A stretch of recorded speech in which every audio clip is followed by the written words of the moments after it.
আন্দরের ভিতর থেকে বিবি পর্দা রক্ষা করে আওয়াজ দিয়া কই, স্বামী গো, ও স্বামী, শুনেছি তুমি আরবের বড় সুন্দর সুঠাম দেহের একজন পূর্ণ যুবক। স্বামী গো, একটা বারের জন্য তুমি আন্দরের ভিতরে ঢুকো, আমি শুধু একটা নজর তোমাকে দেখব, আমি বাধা দেব না। যুদ্ধে যাবেন তো যাবেন, আমার আল্লাহ খুশি, রাসূল খুশি, এতে আমিও খুশি। কিন্তু স্বামী গো, একটা ছোট্ট আবদার, দয়া করে যদি আপনি একটু ভিতরে আসতেন, আমি শুধু আপনাকে একটা নজর দেখব, চেহারাটা চেনার জন্য, যেন জান্নাতে আপনাকে দেখেই আমি চিনতে পারি আপনি আমার স্বামী। আব্দুল্লাহ ইবনে রাওয়াহা কই, না গো বিবি, না না না, আমি তোমাকে দেখতে পারবো না গো। আমিও শুনেছি তুমি আরবের বড় সুন্দরী নারী, তোমার এই মায়াবী চেহারা যদি আমি দেখি, তাহলে যুদ্ধের ময়দানে হয়তোবা তোমার চেহারা আমার চোখের সামনে ভেসে উঠতে পারে, তখন আমার যুদ্ধ করতে হয়তো কোনো অসুবিধা হবে। তোমার মহব্বত আমার কাছে বড় নয়, তোমার চেয়ে আমার আল্লাহ এবং আমার রসুলকে আমি বেশি ভালোবাসি। ও বিবি, বিদায় দাও, দেখতে হবে না, পরিচয় নিতে হবে না, জান্নাতে তোমার আমার পরিচয় আল্লাহ নিজে করায়া দিবে। আমার নবী নরম দিলের নবী, সময় মতো তিনি কেমন করে গরম হইতেন। অষ্টম হিজরিতে মায়ার নবী মদিনা থেকে বিভিন্ন রাষ্ট্র প্রধানের কাছে ইসলামের দাওয়াত দিয়া চিঠি লিখে পাঠাইতেন। আল্লাহর নবী, রহমতের নবী, মায়ার নবী, তিনিও চিঠি লিখলেন, বিভিন্ন রাজা বাদশাদের কাছে ইসলামের দাওয়াত দিতে লাগলেন। আল্লাহর নবী, রহমতের নবী হারিস ইবনে উমাইর রাদিয়াল্লাহু তাআলা আনহু, নবীজির একজন প্রসিদ্ধ সাহাবী, বড় মায়ার সাহাবী। আল্লাহর নবী বলেন, হারিস যাও, তুমি রোমের বাদশার কাছে, রোমের বাদশার কাছে যাও, ইসলামের দাওয়াত এই চিঠিটা নিয়ে তুমি যাও। তিনি চিঠি নিয়ে গেলেন, গেলেন তো গেলেন, নবীর দূত হয়ে গেলেন। কিন্তু বাদশাহ এই চিঠিটা পাওয়ার পর বড় ক্ষেপে গেল। হারিস ইবনে উমাইর রাদিয়াল্লাহু তাআলা আনহুকে বন্দি করে ফেললো। বন্দি করে শুধু শেষ নয়, ওনাকে হত্যা করলো। হত্যা করেই শেষ নয়, হাত পা বডির অঙ্গগুলি কেটে ফেললো। নাউজুবিল্লাহ, জোরে কন। চোখ উপড়ায় ফেললো, নাক কেটে ফেললো, হাতগুলো কেটে ফেললো, পাগুলি কেটে ফেললো। অপরাধ কিছুই না, অপরাধ হলো আমার নবীর হাতের চিঠি কেন তিনি নিয়ে গেলেন। নাউজুবিল্লাহ, কত বড় অন্যায়, কত বড় জুলুম, কত বড় অন্যায়, কত বড় জুলুম।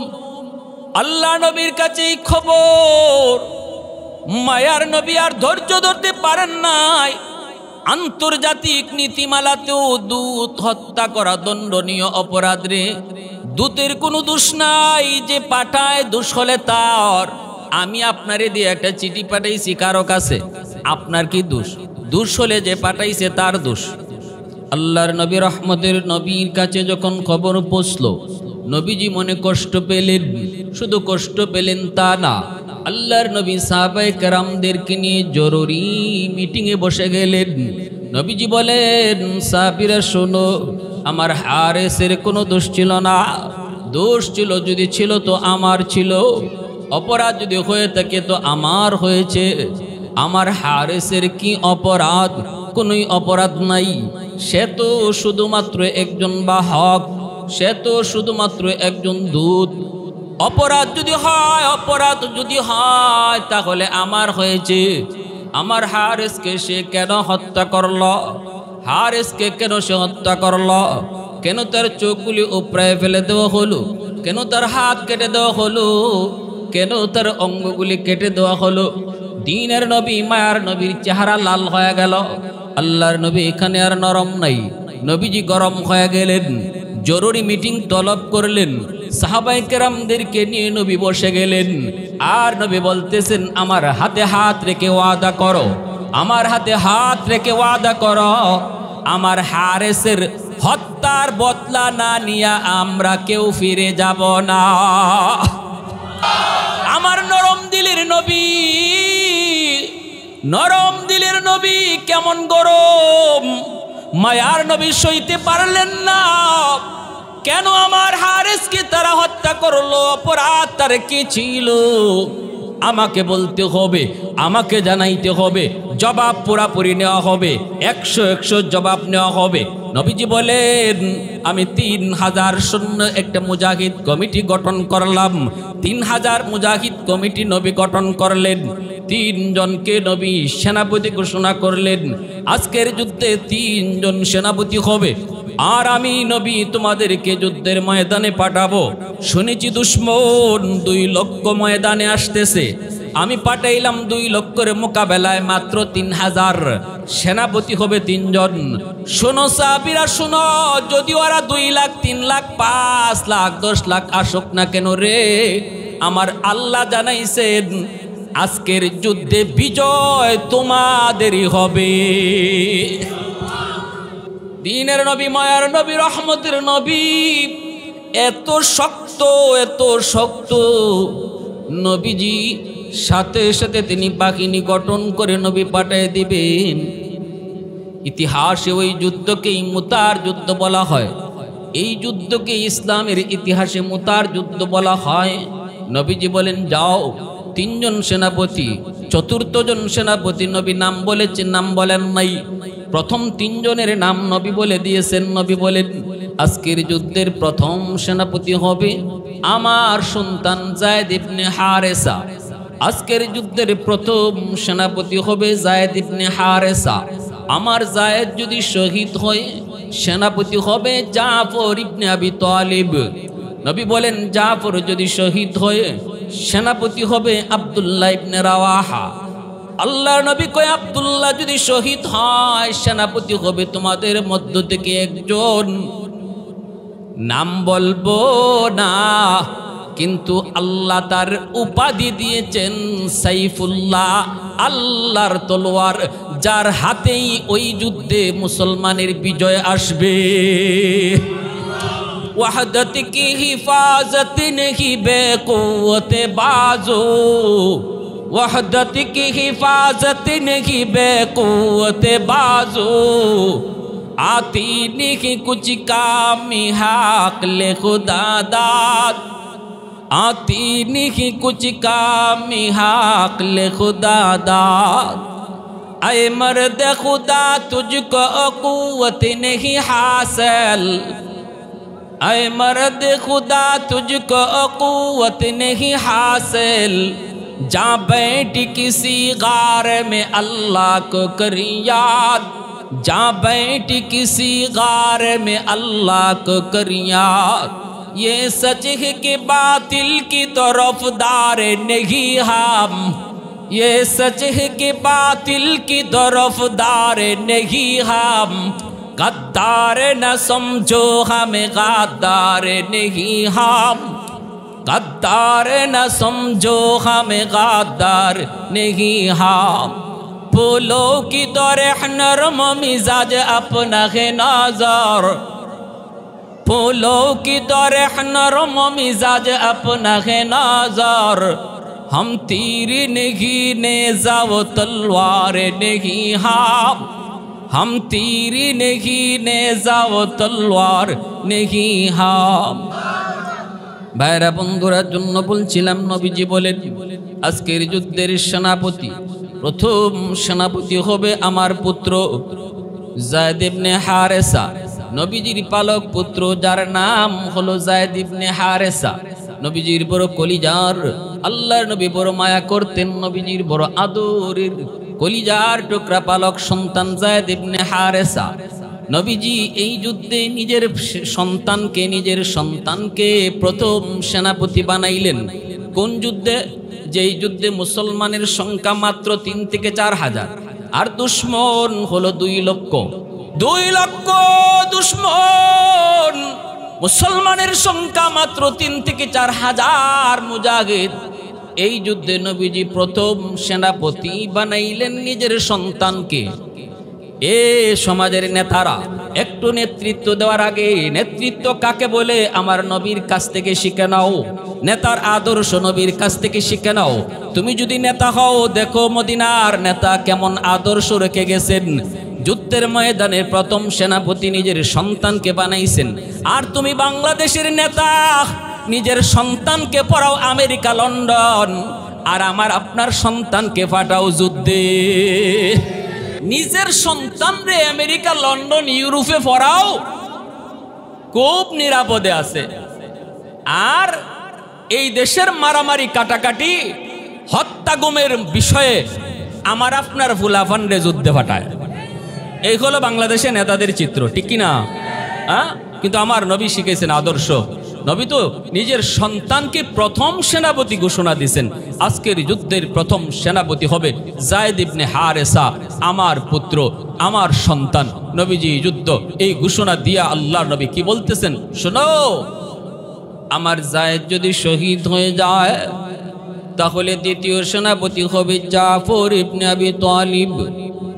নবীজির আপন চাচাতো ভাই আবু তালিব হলেন নবীর চাচা। আবু তালিবের ভাই, আবু তালিবের সন্তান, যার নাম হলো জাফর, আলী রাদিয়াল্লাহু তাআলা আনহুর ভাই, নবীজির আপন চাচাতো ভাই। ইনাকে বললেন ইনি হবে 2 নম্বর সেনাপতি। আমার সন্তান যায়েদ যদি শহীদ হয়ে গো, তখন সেনাপতি হবে জাফর। কে তিনি? কই নবীর আপন চাচাতো ভাই।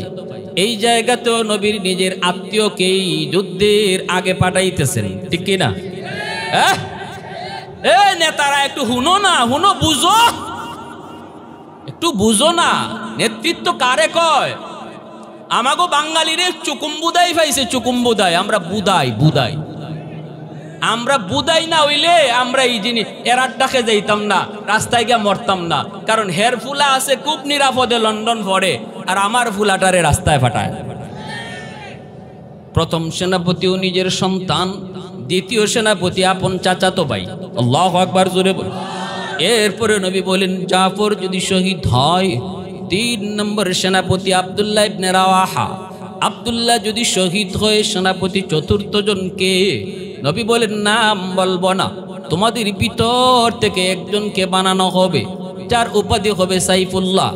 আর আল্লাহ আমাকে জানাইছেন সেই সাইফুল্লাহর হাতেই আজকের যুদ্ধের বিজয় আসবে।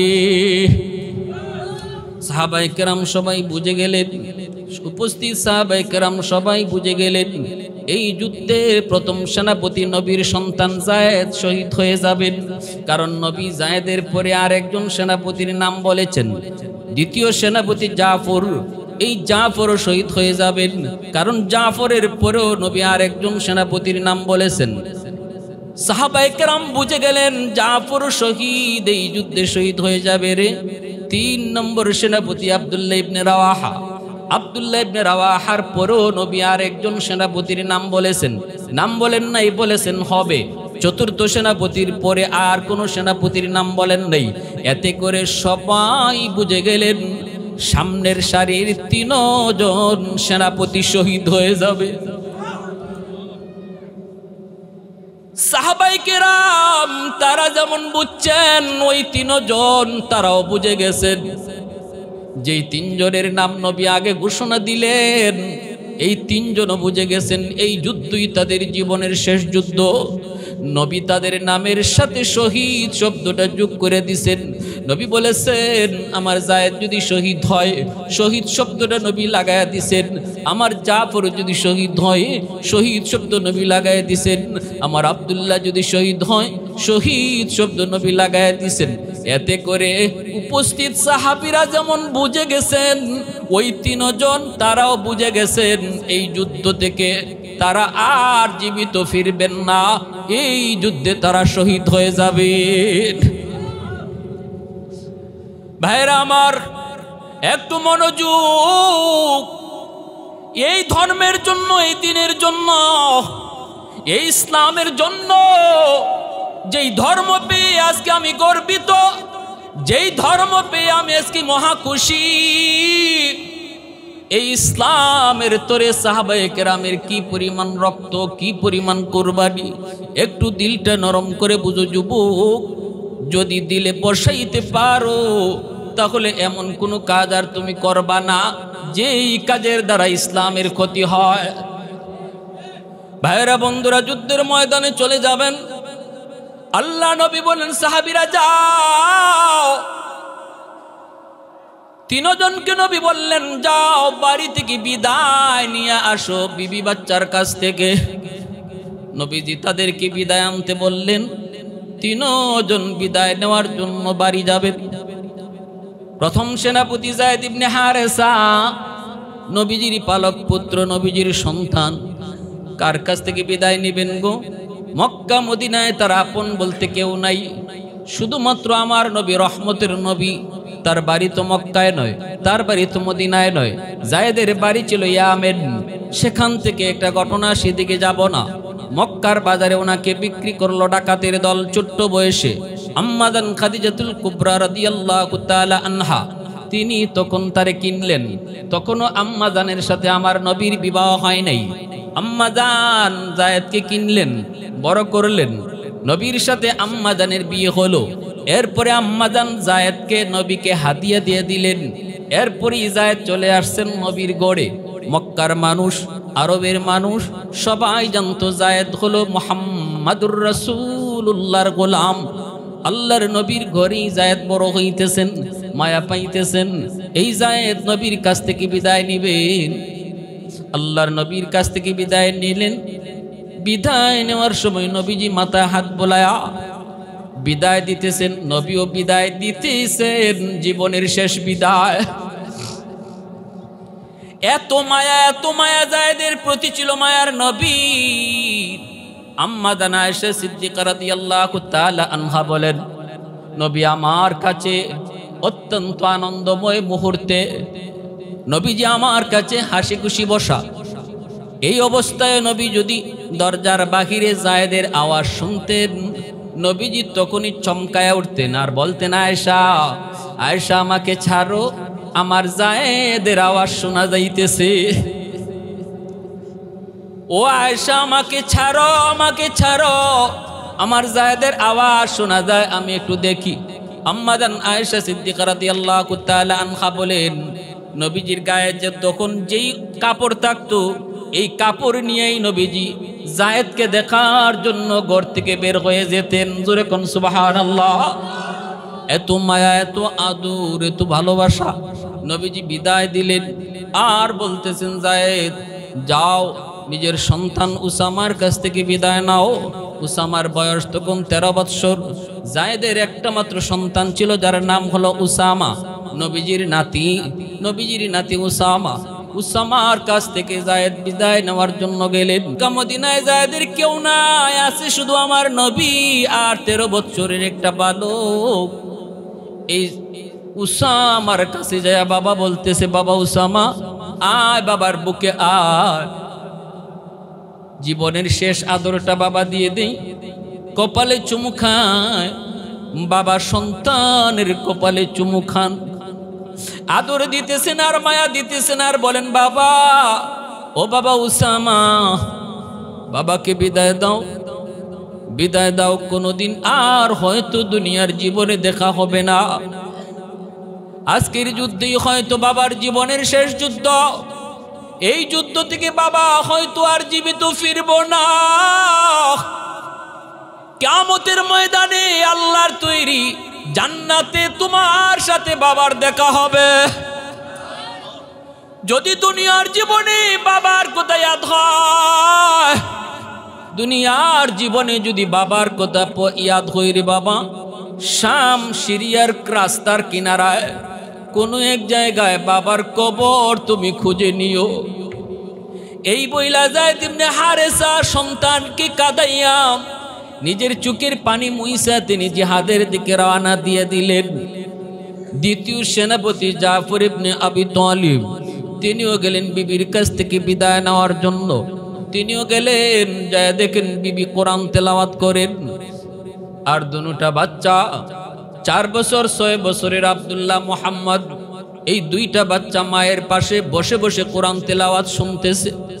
জাফর ইবনে আবি তালিব গেলেন বিবির কাছ থেকে বিদায় নিবেন, সন্তানের কাছ থেকে বিদায় নিবেন। সে দেখতেছেন বিবি কোরআন তেলাওয়াত করে, কাছে যায় একটু কোরআন তেলাওয়াত শুনলেন। এরপরে বলতেছেন, বিবি গো, অল্প সময়ের জন্য তুমি কোরআন তেলাওয়াত একটু বন্ধ রাখো, আমাকে বিদায় দাও। আজকের যুদ্ধে তোমার স্বামী দ্বিতীয় সেনাপতি, আমার নবী মসজিদে নববীতে আমাকে দ্বিতীয় সেনাপতি ঘোষণা করেছেন, বিদায় দাও, বিদায় দাও গো বিবি। এরপরে আল্লাহর নবী রহমতের নবীর কথা শুনে দিলেন, সন্তানের কাছ থেকে বিদায় নিবেন। বিবি এবার বলতেছে, স্বামী গো, যুদ্ধে যাবেন আমার আপত্তি নাই, যুদ্ধে যাবেন আমার কোনো আপত্তি নাই, তবে আমার একটা দরখাস্ত গো স্বামী, আমি একটু মুনাজাত করব, আর আপনি আমার সাথে শুধু আমিন আমিন বলবেন। জাফর ইবনে আবি তালিব কই, ঠিক আছে, তুমি হাত উঠাও। এইবার বিবি হাত উঠাইলেন, আর স্বামী তিনিও হাত উঠাইলেন। আল্লাহর কাছে বিবি দোয়া করে, আল্লাহ, ও মালিক, আজকের যুদ্ধে তুমি মুসলমানদেরকে বিজয় দান করিও। শুনেছি তোমার নবীর পবিত্র জবানে যুদ্ধে যাওয়ার আগে যা দোয়া করা হয় আল্লাহ তাই কবুল করে নেয়। আজকের যুদ্ধে তুমি মুসলমানদেরকে বিজয় দান করিও গো মালিক। জাফর ইবনে আবি তালিব তিনি কয় আমিন। এইবার বিবি দ্বিতীয় দোয়া করে, আল্লাহ, আমার দুইটা আল্লাহ, আজকের যুদ্ধে মুসলমানদের হিম্মত তুমি বাড়ায় দিও। শুনেছি দুশ্মন অনেক অনেক অনেক, দুশ্মন সংখ্যায় অনেক বেশি, মুসলমানের সংখ্যা বড় কম। আল্লাহ তুমি মুসলমানের হিম্মত বাড়ায় দিও। জাফর কয় আমিন। এইবার তৃতীয় দোয়া করতেছে, আল্লাহ, আমার দুইটা অবুঝ দুইটা বাচ্চা, ও মালিক, এখনো বুঝে না, এখনো দুনিয়ার কাজ করার মতো শক্তিও হয় নাই গো। আল্লাহ, আমার দুইটা অবুঝ বাচ্চারে তুমি এতিম বানাও না, আমার স্বামীরে জীবিত আমাদের কাছে আবার ফিরে দিও। এই দোয়াটা করা মাত্রই জাফর আমিন কইবেন দূরের কথা, হাতটা নামায় দিলেন। হাত কানা নামায়া দিয়ে তলোয়ারের বাটটা দিয়া বিবির হাতটাও আস্তে করে নামায়া দিলেন, আর বলতেছেন, বিবি গো, প্রথম দুইটা দোয়া কবুল হবে, কিন্তু তৃতীয় দোয়াটা আর কবুল হবে না। কারণ আমার নবী, আমি জাফরের পরে আর একজন সেনাপতির নাম নবী ঘোষণা করেছেন গো। নবী যখনই কারো পরে আরেকজন সেনাপতির নাম ঘোষণা করে দেন, তখন সবাই বুঝে প্রথম জন শহীদ হয়ে যাবে। আমি জাফরের পরে নাম এসেছে আব্দুল্লাহ, অতএব কারো কোনো বুঝতে বাকি নাই, এই যুদ্ধ আমার জীবনের শেষ যুদ্ধ, আমি জীবিত ফিরব না, এই যুদ্ধে আমি শহীদ হয়ে যাব। অতএব তৃতীয় দোয়াটা কোনোদিন কবুল হবে না গো বিবি, বিদায় দাও, বিদায় দাও, আল্লাহর তৈরি জান্নাতে দেখা হবে। দুটা সন্তান বাবাকে জড়িয়ে ধরা কান্না শুরু করে দিল। এ যুবক, একটু দিলটা নরম করে বুঝো, এই দুইটা অবুঝ বাচ্চা মোহাম্মদ আব্দুল্লাহ আজকে বাবাকে বিদায় দে, জীবনের বিদায় দিতেছে এই দিনের জন্য, ইসলামের জন্য। যদি আজকে তোমার কোনো কাজের কারণে ইসলামের কোনো ক্ষতি হয়, কিয়ামতের ময়দানে জাফরের দুইটা বাচ্চার সামনে তোমাকে লজ্জা পাইতে হবে। জাফর ইবনে আবি তালিব তিনি বিবির কাছ থেকে বিদায় নিয়ে তিনি চলে গেলেন। ভাইরা বন্ধুরা, এইদিকে দেখা যায় 3 নম্বর সেনাপতি আব্দুল্লাহ ইবনে রাওয়াহা, তিনিও বিবির কাছ থেকে বিদায় নিতে যাবেন। হায় হায়, কে সে আব্দুল্লাহ ইবনে রাওয়াহা? তিনি তো এই সাহাবী, মাত্র নতুন বিবির সাথে বিয়ে হয়েছে, এখনো বিবির চেহারাটা পর্যন্ত দেখেন নাই। বিয়ের আসর থেকে খবর এসেছে নবী মদিনায় মসজিদে নববীতে তারে ডাকেন। নবীজি তোমাকে ডাকেন। খবর পাওয়া মাত্রই বাসর ঘর থেকে, বিয়ের আসর থেকে আব্দুল্লাহ ইবনে রাওয়াহা মদিনার মসজিদে চলে গেলেন, সোজা চলে গেলেন। যাইয়াই শুনতে পেলেন আজকের যুদ্ধের 3 নম্বর সেনাপতি তিনি আব্দুল্লাহ ইবনে রাওয়াহা। শুধু তিনি না গো, তার নামের সাথেও নবী শহীদ শব্দ লাগায়া দিছেন। আব্দুল্লাহ বুঝে গেছেন এই যুদ্ধ তার জীবনের শেষ যুদ্ধ। কিন্তু নতুন বিবাহ হলো, নতুন বউয়ের চেহারাটা পর্যন্ত এখনো দেখেন নাই। আব্দুল্লাহ ইবনে রাওয়াহা আমার নবী, রহমতের নবী, মায়ার নবী কয় আব্দুল্লাহ যা রে, যাও নতুন বিবির কাছ থেকে বিদায় নিয়ে আসো। আব্দুল্লাহ ইবনে রাওয়াহা তিনি ঘোড়ার পিঠে সওয়ার হয়ে চলে গেলেন। দরজার কাছে যাইয়া তিনি ডাক দিলেন, ঘোড়ার পিঠ থেকে আব্দুল্লাহ নামেন না। সাহাবীরাও সঙ্গে আছেন, আব্দুল্লাহ নামেন না। দরজার বাহির থেকে আওয়াজ দিয়ে কয় বিবি গো, ও বিবি, তোমার স্বামী আমি আব্দুল্লাহ ইবনে রাওয়াহা। বিবি গো, বিদায় নিতে এসেছি, আমাকে মাফ করে দিও গো বিবি। বিবাহ হলো কিন্তু তোমাকে এক নজর দেখতে পারি নাই। খবর এসেছে মদিনার মসজিদ থেকে, চলে গেলাম দৌড়া। যায় শুনি আজকের যুদ্ধের 3য় সেনাপতি আমি আব্দুল্লাহ। ওগো বিবি বিদায় দাও, মনে হয় এই যুদ্ধ থেকে আর ফিরব না। কারণ আমার নবী, মায়ার নবী, আমার পরে আরেকজন সেনাপতির নাম নবী ঘোষণা করেছেন। 4র্থ সেনাপতি একজন হবে নবী বলে দিয়েছেন। নামের সাথেও শহীদ শব্দ লাগাই দিছেন গো বিবি।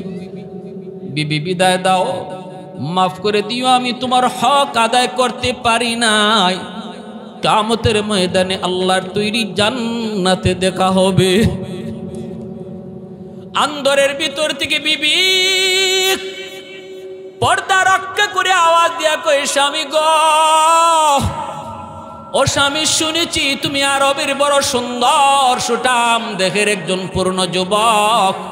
স্বামী গো, একটা বারের জন্য তুমি আন্দরের ভিতরে ঢুকো, আমি শুধু একটা নজর তোমাকে দেখব, আমি বাধা দেব না। যুদ্ধে যাবেন তো যাবেন, আমার আল্লাহ খুশি, রাসূল খুশি, এতে আমিও খুশি। কিন্তু স্বামী গো, একটা ছোট্ট আবদার, দয়া করে যদি আপনি একটু ভিতরে আসতেন, আমি শুধু আপনাকে একটা নজর দেখব, চেহারাটা চেনার জন্য, যেন জান্নাতে আপনাকে দেখেই আমি চিনতে পারি আপনি আমার স্বামী। আব্দুল্লাহ ইবনে রাওয়াহা কই না গো বিবি, না না না, আমি তোমাকে দেখতে পারবো না গো। আমিও শুনেছি তুমি আরবের বড় সুন্দরী নারী, তোমার এই মায়াবী চেহারা যদি আমি দেখি, তাহলে যুদ্ধের ময়দানে হয়তোবা তোমার চেহারা আমার চোখের সামনে ভেসে উঠতে পারে। তখন আমার যুদ্ধ করতে হয়তো কোনো অসুবিধা হবে। তোমার মহব্বত আমার কাছে বড় নয়, তোমার চেয়ে আমার আল্লাহ এবং আমার রসুলকে আমি বেশি ভালোবাসি। ও বিবি বিদায় দাও, দেখতে হবে না, পরিচয় নিতে হবে না। জান্নাতে তোমার আমার পরিচয় আল্লাহ নিজে করায়া দিবে। আওয়াজ দিয়া কন্যা সুবহানাল্লাহ, আর জোরে আল্লাহু আকবার। वहदत की हिफाजत नहीं बेकुवत बाजू, वहदत की हिफाजत नहीं बेकुवत बाजू, आती नहीं कुछ काम हाक ले खुदा दाद, आती नहीं कुछ काम हाक ले खुदा दाद। ये सच है कि बातिल की तरफदार नहीं हम, ये सच है कि बातिल की तरफदार नहीं हम, गद्दार न समझो हमें गद्दार नहीं हम। फूलों की तरह नरम मिजाज अपना है नाज़र, हम तीरी नहीं नेज़ा व तलवार नहीं हम, हम तीरी नहीं नेज़ा व तलवार नहीं हम। मोहब्बतेर आवाज़े बोलें अल्लाहु अकबर, आरो जोरे अल्लाहु अकबर। भाइरा बंधुरा, এবার একটু বুঝেন, দিলটা নরম করে বুঝেন। আব্দুল্লাহ ইবনে রাওয়াহা তিনিও তো বিদায় নিলেন, বিবিও বিদায় দিলেন। জাফর তিনিও বিদায় নিলেন, বিবিও বিদায় দিলেন। যায়েদ ইবনে হারেসা তিনিও বিদায় নিলেন, নবীও বিদায় দিলেন, নবীও বিদায় দিলেন। ভাইরা বন্ধুরা, কোথায় দিচ্ছেন? জিহাদের ময়দানে। কোথায় দিচ্ছেন? গলা কাটা দেওয়ার জন্য। কোথায় দিচ্ছেন? গলা আনার জন্য, নয়তো নিজের গলা দেওয়ার জন্য। জিহাদের ময়দান খেলাধুলার ময়দান নয়, জিহাদের ময়দান আমোদ ফুর্তির ময়দান নয়।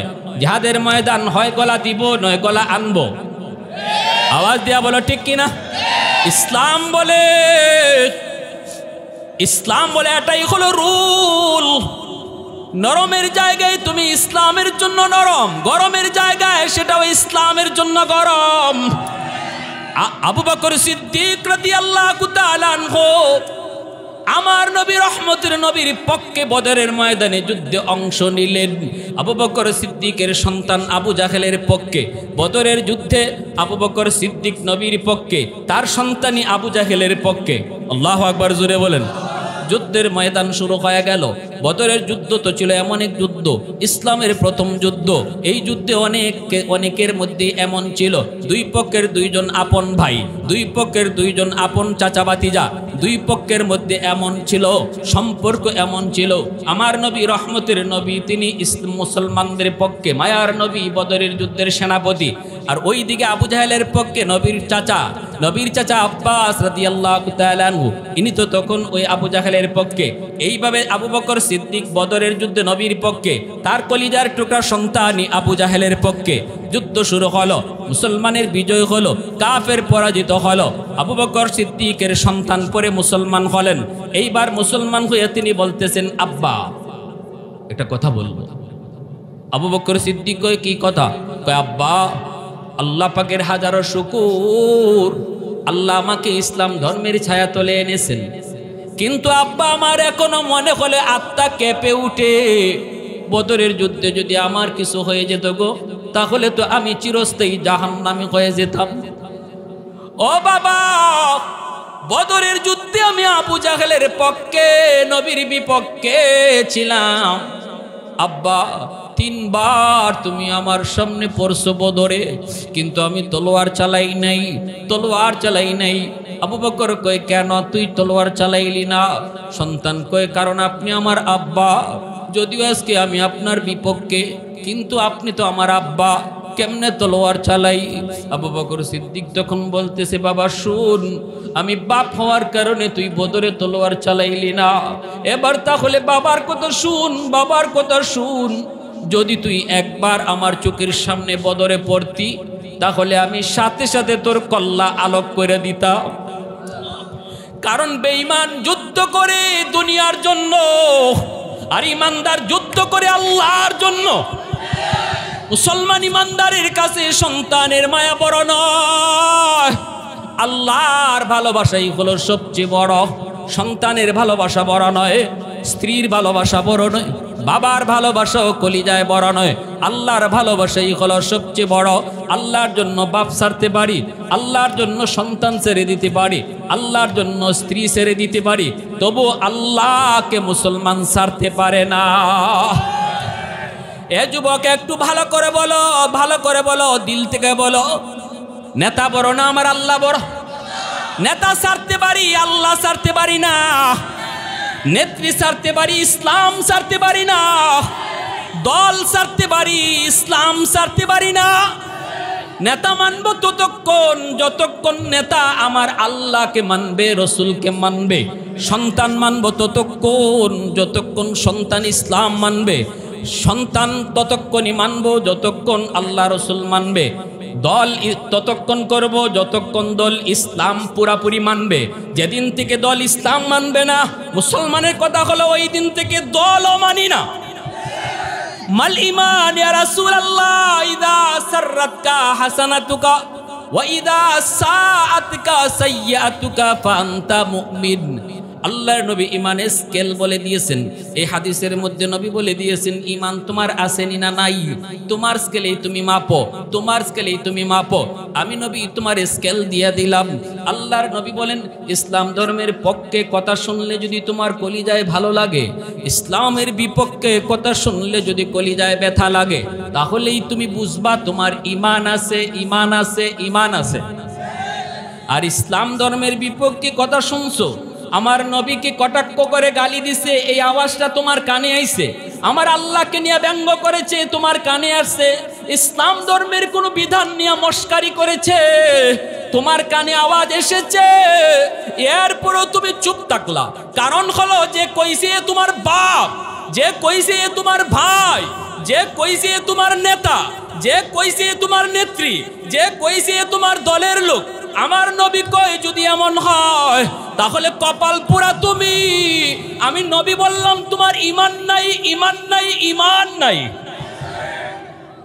কপালে নামাজের দাগ ইমানের চিহ্ন নয়, কপালে নামাজের দাগ ইমানের চিহ্ন নয় যদি তার দিলের ভিতরে আকীদা বিশ্বাস ভালো না থাকে, ঠিক কিনা? তোমার ভাইরা বন্ধুরা, আল্লাহর নবী বলেছেন তোমার এরকম নামাজের চিহ্ন তোমারে জান্নাতে নিতে পারবে না। বছরে বছরে হজ করলেও তুমি জান্নাত পাবা না যদি তুমি আমার আল্লাহ এবং রসুল থেকে তোমার নেতারে বেশি ভালোবাসো, ঠিক কিনা? জোরে বলো। যদি ইসলাম ধর্মের চেয়েও তুমি তোমার দলকে বেশি ভালোবাসো, তাহলে তোমার নামাজ রোজা হজ যাকাতও তোমার এই জান্নাতে নিতে পারবে না। এটা আমার নবী স্কেল বলে দিয়েছেন। মাল ইমান ইয়া রাসূলুল্লাহ, ইমান কাকে বলে গো নবী? নবী কই ইদা সাররাতকা হাসানাতুকা ওয়া ইদা সাআতকা সাইয়্যাতুকা ফাআনতা মুমিন।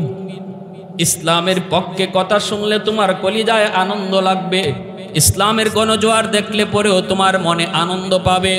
আলহামদুলিল্লাহ, বাংলাদেশের অবস্থাটা তো আলহামদুলিল্লাহ এখন ইসলামের গণজোয়ার, ঠিক কিনা? সমস্ত মানুষের কলিজার ভিতরে ইসলাম। এদেশের মানুষ বহু নেতা দেখছে, এদেশের মানুষ বহু মার্কা দেখছে, বর্তমানে এদেশের তৌহিদি জনতা সহ কোটি কোটি যুবকের কলিজায় ইসলামকে তারা রাষ্ট্রে দেখতে চায়।